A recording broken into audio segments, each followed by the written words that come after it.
ийм хийн дээр тавилаа.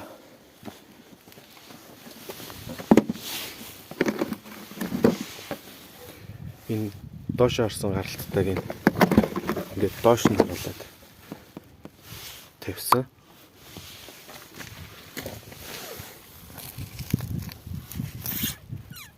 Тэр даралтын нэгээр хийлээд тэгэж цагаан шалчилгаж жагаад машинаа сайн өргөж жагаад минийх лав номныхан завсраар тосолж байгаа түлхээд оруулах болж илээ.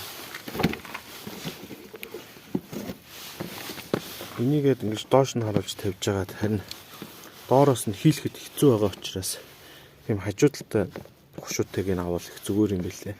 Доошоо харуулаад тавьсан учраас